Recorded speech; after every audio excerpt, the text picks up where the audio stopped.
참 어려운 시기에 우리가 이 사순절을 맞이하면서 어떻게 보면 제대로 된 사순절 한번 보내보면 참 좋겠다 하는 생각도 들었어요. 어떤 면에서는 우리의 행동의 자유함이 좀 억압돼 있고 또 마음의 궁핍함도 있고 곤감도 있고 이럴 때에 어떻게 보면 이제 하나님 앞에 이 사순절을 좀 구별해서 보낼 수 있는 좋은 기회이지 않을까 하는 생각도 해봅니다. 마태복음 24장에 보면 홍수전에 노아가 방주에 들어가던 날까지 사람들이 먹고 마시고 장가들고 시집가고 있으면서 홍수가 나서 그들을 다 멸하기까지 깨닫지 못하였으니 인자의 임함도 이와 같으리라 그랬거든요.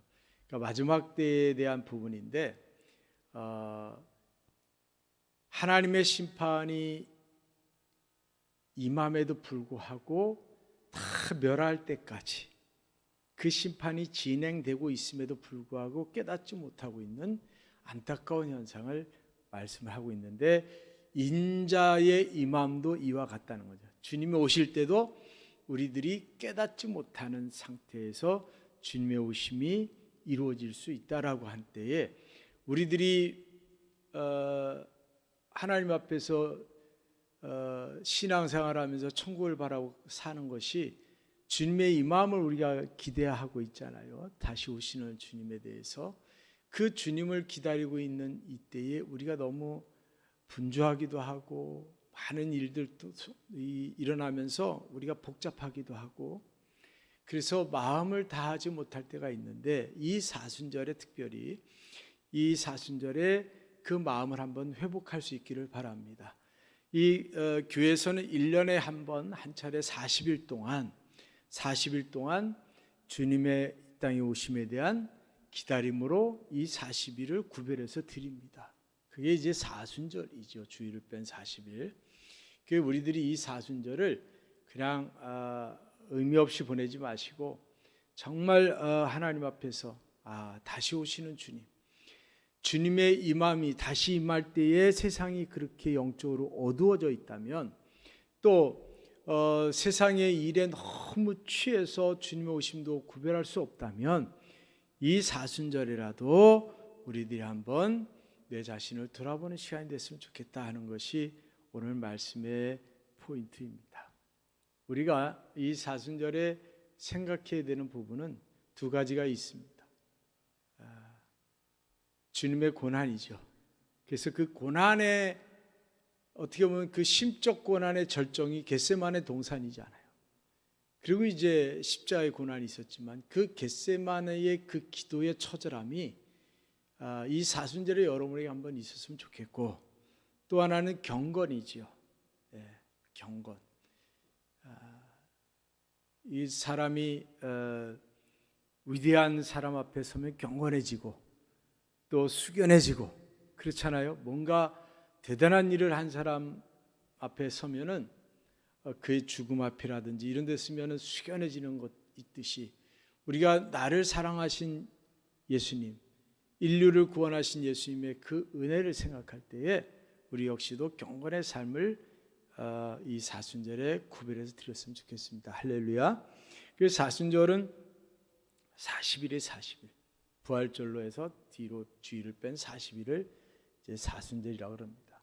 40이라는 숫자는 어떻게 보면 훈련의 숫자이기도 하죠. 예수님이 훈련받은 40일 또 광야도 이스라엘 백성들이 훈련받은 40년 이 모세가 또 뭐 40일 금식하고 뭐 이렇게 해서 40이라는 숫자가 우리에게 어떤 훈련의 또 경건의 과정, 거룩해지는 과정, 그 어떤 주님의 뜻을 헤아리고 가는 과정이라고 할 때에 우리들이 이 40일을 귀하게 여기고 올해는 특별하게 나아갈 수 있기를 바랍니다. 할렐루야.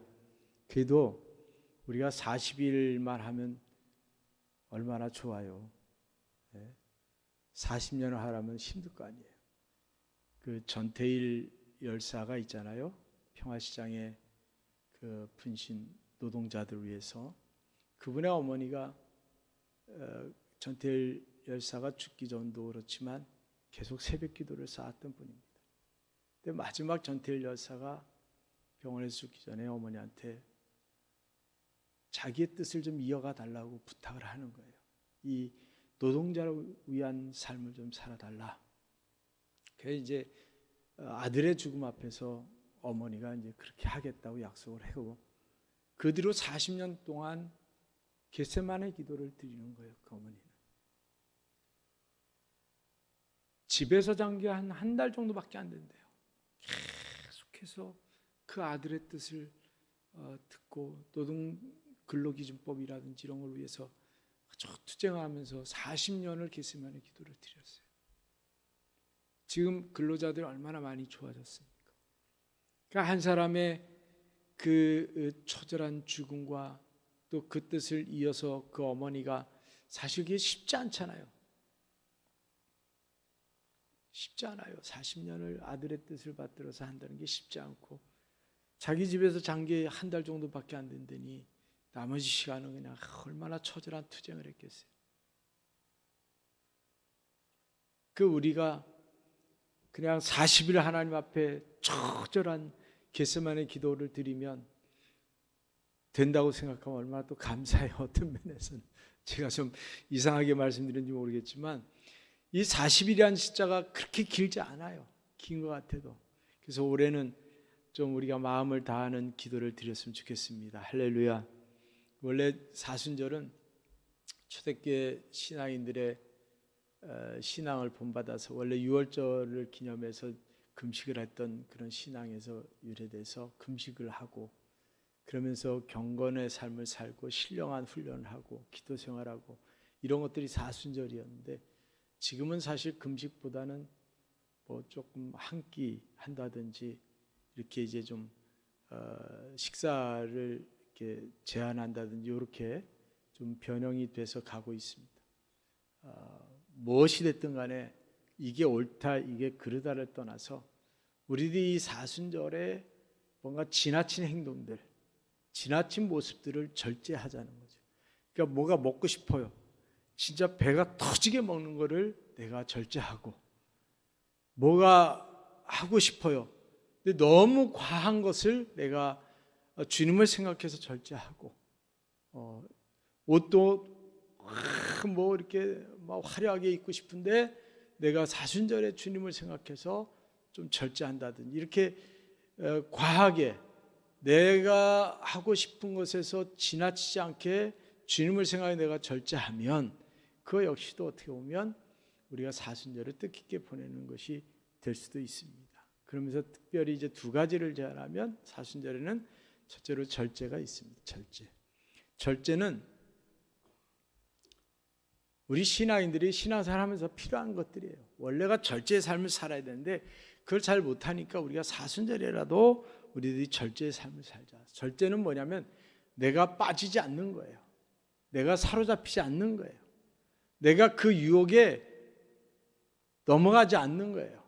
그 내 욕망에 사로잡히지 않는 거. 이게 절제예요. 네, 절제예요. 내가 늘 습관처럼 뭐를 하는데 그게 주님 보실 때 아닌 것 같아요. 그럼 그거를 내가 하지 않는 거. 뭔가 거기에 매이거나 끌려가거나 묶여있지 않는 그런 모습이 절제입니다. 절제. 할렐루야. 절제. 그래서 전에는 TV 1시간 줄이기 막 여러 가지 얘기들이 있었잖아요. 근데 여하튼 뭐가 됐든 간에 내가 매이지 않고 주님을 사랑할 수 있는 삶을 사는 것이 절제라고 생각하면 됩니다. 다른 하나는 기도의 삶이죠.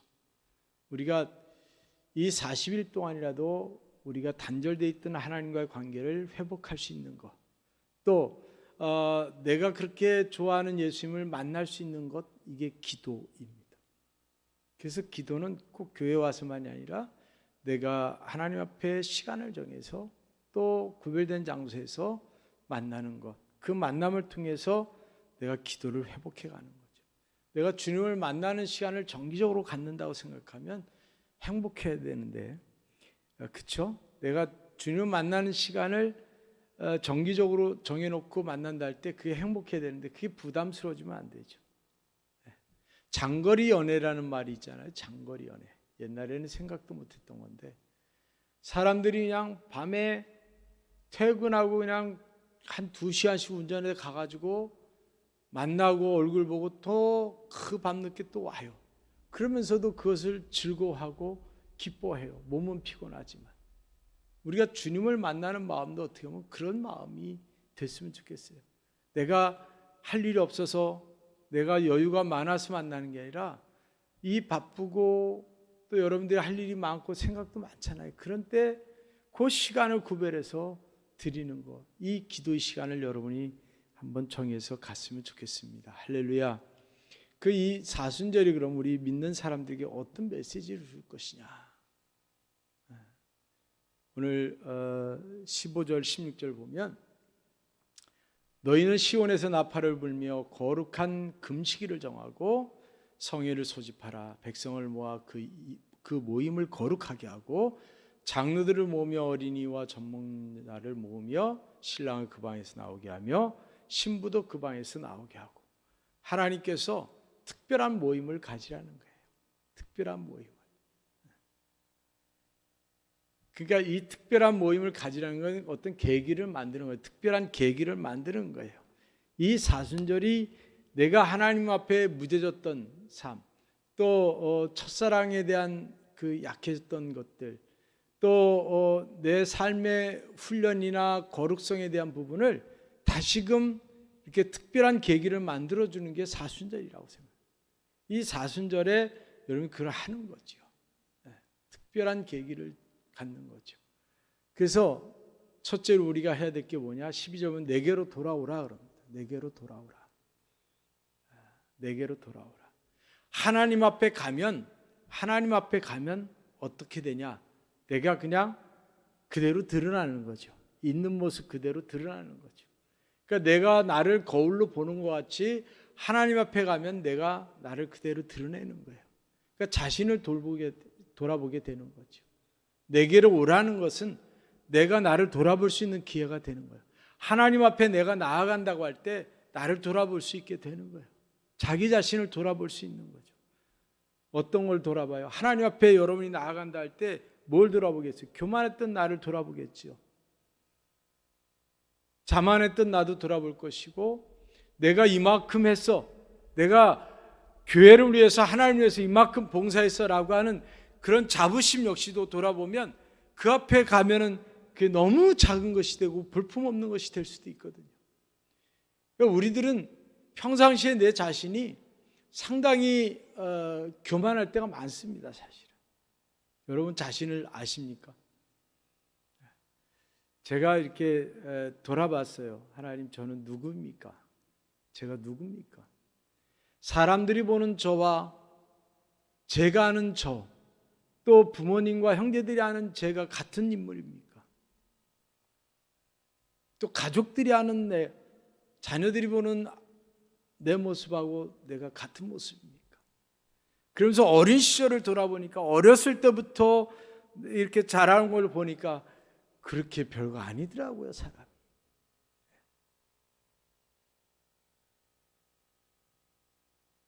근데 어느 날 나이를 먹고 이렇게 갖춰진 모습 속에서 거기에 또 매여 사는 모습도 있어요. 그걸 유지하려고, 그렇게 보이려고 그렇게 살아가는 모습도 있더라고요. 그러니까 내가 하나님 앞에 서면 얼마나 이게 겸손해질까 하는 생각이 드는 거예요. 참 하나님 앞에 볼품도 없는데 너무 자만하고 교만한 모습이 참 많더라는 거죠. 이 사순절은 수요일날 시작을 합니다. 그래서 제수요일이라고 그래요. 제수요일. 제수요일은 재를 이제 이렇게 뿌리고 거기에 당신은 흙으로부터 왔으니까 흙으로 돌아가는 것을 잊지 마십시오라는 말을 한단 말이에요. 그러면 흙으로 왔기 때문에 흙으로 돌아가는 것을 잊지 말라는 얘기는 뭐예요? 죄는 죽음을 상징하는 거예요. 죽음을. 그러니까 죄를 뿌리고 흙에서 왔으니 흙으로 돌아갈 것을 기억하십시오 할 때는 그게 얼마나 겸손해지겠어요. 그게 겸손해지는 거예요. 어느 누구도 위대하고 대단한 사람도 그 자체에서는 그의 업적이 평가되지만 한 사람으로서의 존재는 흙에서 와서 흙으로 가는 거예요. 누구도 예외 없이 그렇게 가게 되어 있습니다. 단 그 죽음이 왔을 때, 하나님의 부름이 왔을 때 그것을 정말 기쁨으로 맞이하느냐, 두려움으로 맞이하느냐, 이런 차이가 있을 수 있겠죠. 믿음으로. 그래서 이어령 직분을 모르겠지만 성도님에 대해서는 참 제가 그분은 대단하다고 생각이 들어요. 마지막에 하나님 부름 받기 전에 다 손자 손녀들하고 영상 통화하면서 잘 있어라 이렇게 인사하고, 그리고 하나님의 부름을 받았다잖아요. 평안하게. 자기 딸에게 먼저 간 이민아 목사에게 굿나잇 키스. 책의 이름이 굿나잇 키스예요. 잘자, 내일 보자. 잘자, 내일 보자예요. 그러니까 그 성도의 참 어떻게 보면 멋있는 모습이죠. 죽음을 잘자, 내일 보자. 우리들이 그런 마음을 가지고 이 사순절에 나를 돌아본다면 얼마나 좋을까 하는 생각이 듭니다. 하나님 앞에 우리가 나아가야 돼요. 내게로 돌아오라. 할렐루야. 하나님이 우리에게 주신 말씀, 내게로 돌아오라는 거예요. 내게로 돌아오라.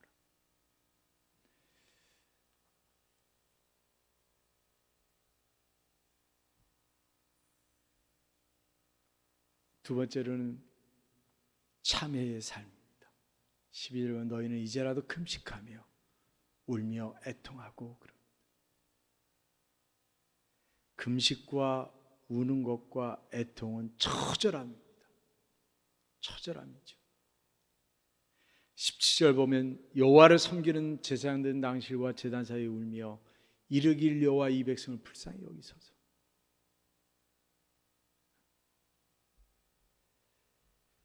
당시에 이스라엘 백성들이 하나님 앞에 나와서 통곡을 해도 시원치 않은 거예요. 왜? 그들이 죄 중에 있으니까. 또 제사장들이 하나님 앞에 나와서 울면서 백성들의 죄를 위해서 기도해도 시원치 않았다는 거죠. 그만큼 죄가 많았다는 거고, 하나님은 그래서 눈물을 요구하신지도 몰라요. 눈물에는 진실이 있잖아요. 물론 가짜 눈물도 있겠지만 이 눈물이 없는 회개가 진짜 회개나 했을 때, 여러분, 눈물이 없이 회개는 진짜 회개가 될 수가 없습니다. 겉으로 난 눈물도 포함이 되겠지만 이 마음 깊이 눈물이 흘러야 됩니다. 하나님 앞에 참회할 때는요, 그게 있어야 돼요. 그래야 내가 죄인인 것을 고백하는 거죠. 죄인인 척하는 게 아니라 죄인이라고 고백할 때는 눈물이 동반되게 되어 있습니다. 이 사순절에 우리 성도들이 눈물을 회복했으면 좋겠습니다. 정말 찡함과 그 애잔함과 정말 말할 수 없는 감동이 여러분에게 다시 회복이 됐으면 좋겠어요. 신앙생활하면서 그런 깊이를 한번 못 느껴보면 허전하지 않겠습니까? 예수님 사랑합니다 하면서 뭔가 전율을 한번 쫙 느끼는 그런 희열이 있어야 신앙생활의 맛이 있잖아요. 그게 없으면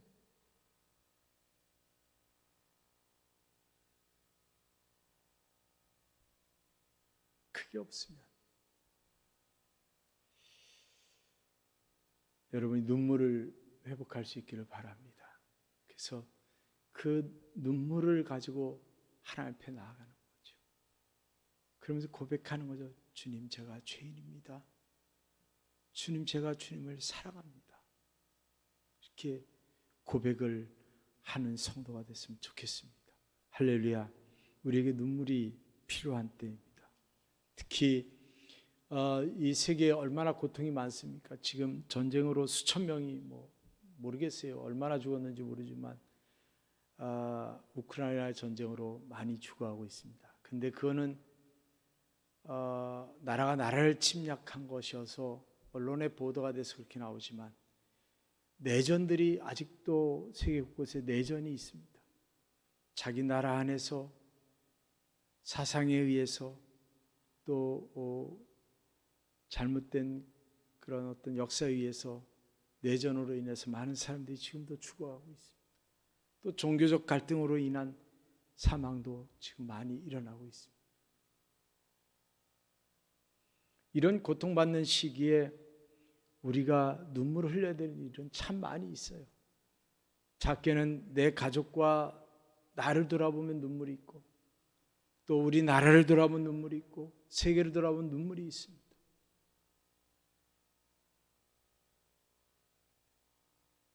우리 그리스도인들이 하나님 만든 이 세상을 바라보고 전혀 눈물이 없다면 하나님의 창조 섭리를 믿지 못하거나 깨닫지 못하거나 동참하지 못하는 거죠. 이게 안타까워야 됩니다. 정말 불쌍히 여기는 마음이 있어야 되는 거예요. 내 그 근처 가족, 교회, 아는 지인들 요 안에서 일어난 일 갖고 슬퍼하는 게 아니라 정말로 하나님 앞에 이 나라와 인류를 보면서 참의 눈물도 흘려야 될 것이고 사랑의 눈물도 흘려야 됩니다. 그래서 우리 그리스도인의 눈물이 있어야 됩니다. 이렇게 눈물 막 흘리고 뭐 감동이 있잖아요. 네? 그는 사람한테 다 그런 게 있다는 거예요. 하나님의 마음을 움직일 수 있는 게 눈물이에요. 할렐루야. 여러분 눈물을 한번 회복해 보시기 바랍니다. 막 짜서라도 한번 회복해 보세요. 할렐루야. 회복해 보세요. 세 번째로 거룩을 회복하라. 거룩은요 구별된 거예요. 구별된 거. 우리 그리스도인들은 이 세상에서 구별된 자들이에요. 구별되어 있어요. 그래서 그 구별된 삶을 우리가 삶으로 세상을 변화시켜야 되는데 세상에 내가 흡수돼 갖고 동화돼서 그냥 살아가면 세상을 바꿀 수가 없습니다.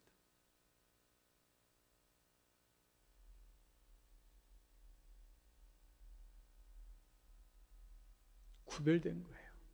전태일 여사도 구별된 사람이었고 그 한참 이제 이태석 신부도 나왔잖아요.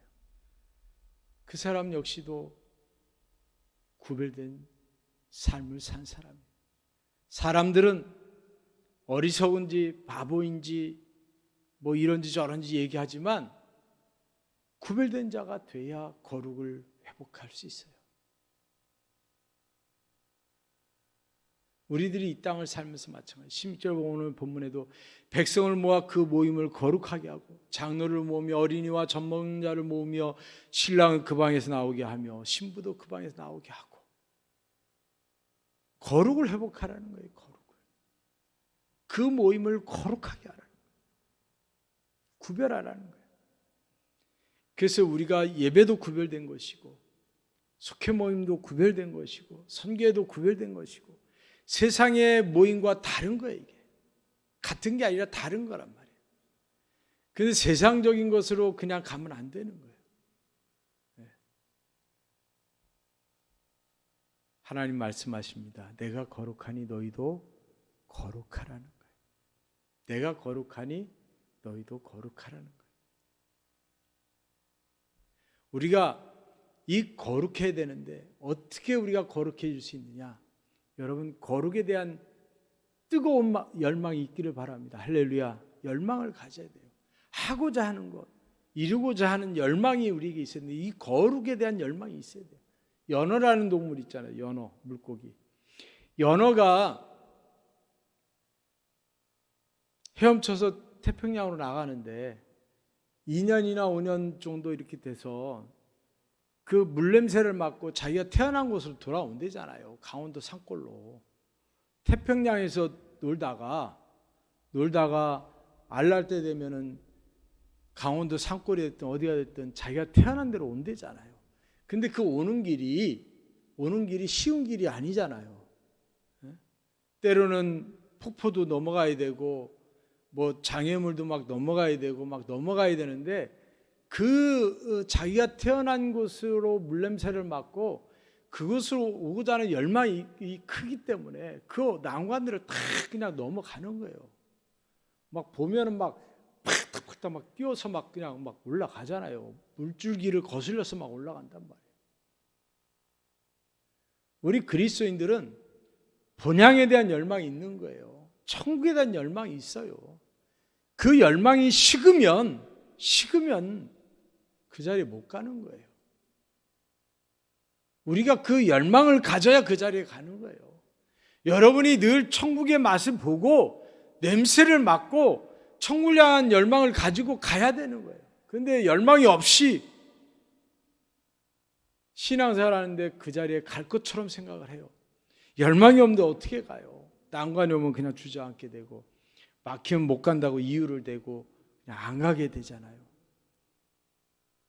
여러분이 얼마나 뜨거운 열망을 갖고 있습니까? 연어가 그 열망이 없어지면요 못 가는 거예요.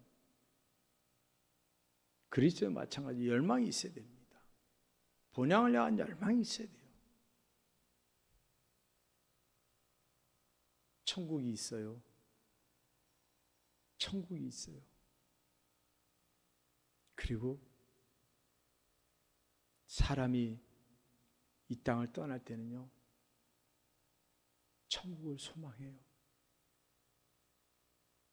반대로 이 땅을 떠날 때요 지옥 간 날은요 엄청 두려워요. 우리나라가 저승사자란 표현 쓰잖아요. 얼마나 무서우면, 이 죽음에 대해서 얼마나 무서우면, 두려우면 그렇게 무섭게 표현했을까? 우리 그리스도인들은 분명히 믿으시길 바랍니다. 천국과 지옥이 있어요. 이 땅에서 한 별거 아니에요. 금방 시간 지나가요. 어제도 통화를 하면서 그랬어요. 1년, 2년을 갖고 너무 힘들게 하지 마라. 5년도 금방 간다. 5년도 금방 간다 그랬어요. 5년도 금방 간다. 5년 지나고 나면 1년 동안 있었던 일이 별거 아닌 거야. 그때는 이렇고 저렇고 해도 시간이 지나서 보면 그 별거 아닌 거야. 여러분 10년도 금방 가지 않나요? 네? 좀 서글픈가요? 연세 드신 분들한테는? 그 우리들이 천국에 대한 열망을 뜨겁게 가지시기 바랍니다. 그거를 가질 수 있도록 하는 것들이 이 사순절의 특별한 계기가 되는 거예요. 사순절이. 그 열망이 있어야 거룩을 회복할 수 있고, 거룩을 회복해야 천국을 우리가 확신을 갖고 소유하는 거예요. 사순절이 이제 시작이 돼서 첫 주를 맞이했습니다. 주일을. 바라기는 잠들었던 우리의 심령이 깨어날 수 있기를 바라고, 할렐루야. 하나님하고 좀 멀어져 있었다면 더 가까이 갈 수 있는 기회가 될 수 있기를 바라고, 또 오늘 말씀이 있는 대로 내게로 돌아오라는 말씀대로 자신을 돌아볼 수 있기를 바라고, 할렐루야. 그 다음에 우리 죄를 참회하는 사순절이 됐으면 좋겠고, 거룩을 회복하는 사순절이 됐으면 좋겠습니다. 그렇게 되시기를 주님의 이름으로 간절히 축원을 드립니다. 기도하겠습니다. 하나님 아버지,